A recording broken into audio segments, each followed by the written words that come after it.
So I'm just going to show you a quick comparison. People that would have looked at these before, the Litelok, a Litelok X3 and a Litelok X1, and it's going on, well, any bike it needs to go on because it fits all of them.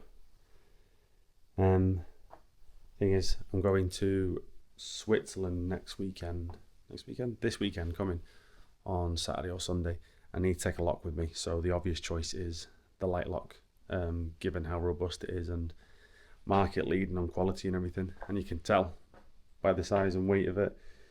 But I've got two options. I've got the heavier one, the more robust one, and the one I'm going to travel with, which is equally as good.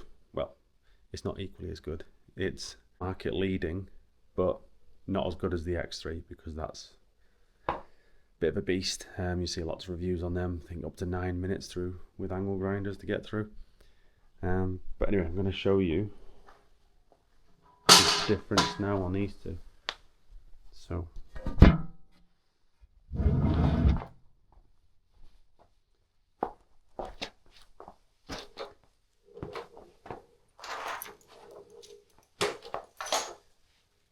they both come in these little neoprene carry pouches, which is good for when you put it in your top box of your bike, because bouncing around, bit of cushioning to protect both that and the top box, or anything you put it in really. It's a bit softer to slide into them soft panniers.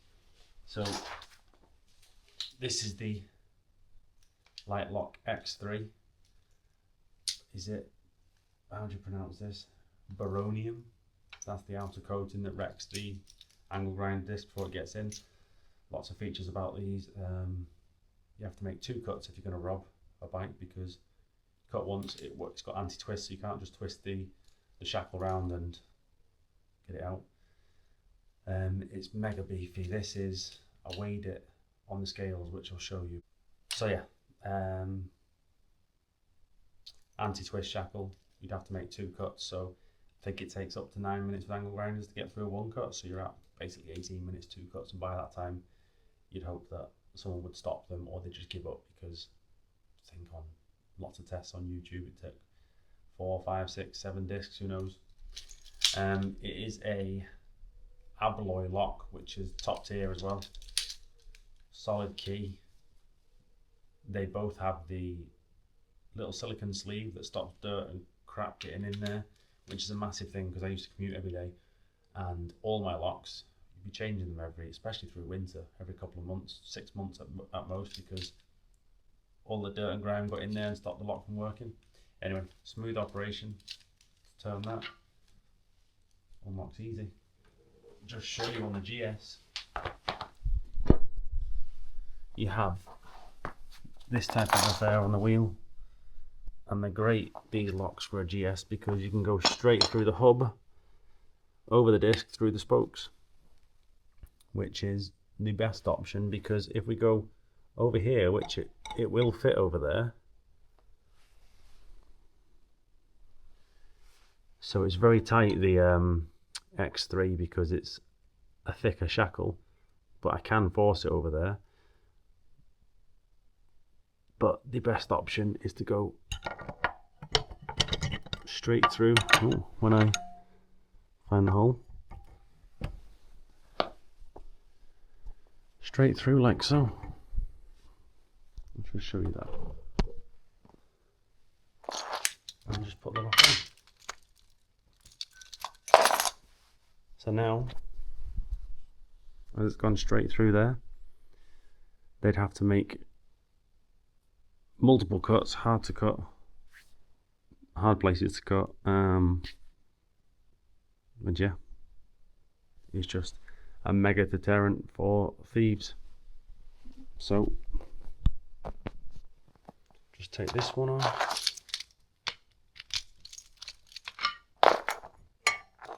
That'll go straight through.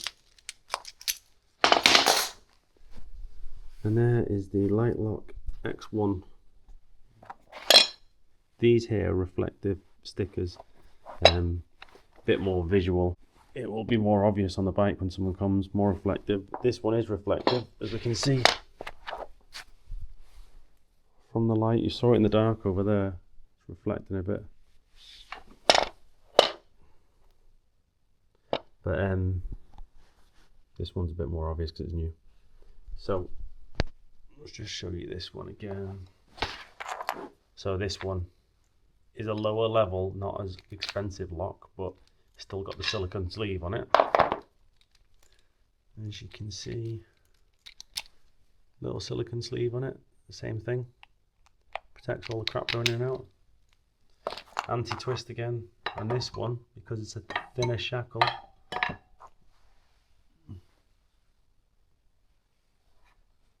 We'll go over my tyre like so. But same thing, I would rather it go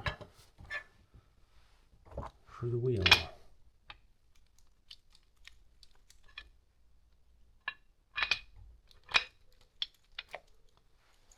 Locked on. So there we go, with it on the bike, it's pretty obvious as you walk up to it. Even the sticker that says Litelok is reflective there. Now, I can't get one on the back of a GS, go around this way, because there's very little room anywhere. You go through there, exhaust is in the way, go underneath, you sat on it unless you're on the side stand, go at the back. This area here is too wide for it to go through. So we stick with the front. Now, quick one, take this lock off. Compare the two.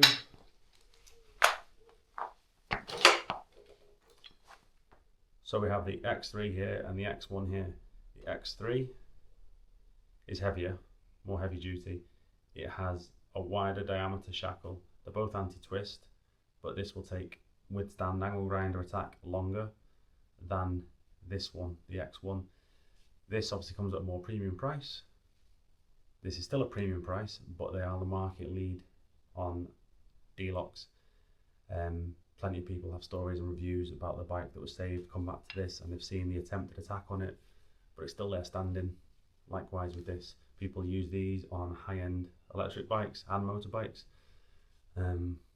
but this is your best bet, the X3, if you want pretty much guaranteed, or as guaranteed as you can get, safety for your vehicle. Now I'll be taking this one when I go away because of the weight. As we know, traveling, weight is paramount, keeping the weight down. I'm just going to show you the two being weighed. So we have a scale here. Turn it on, keep it in grams. So we can see, so the X3, the more heavy duty one, 2,265 grams. The X1,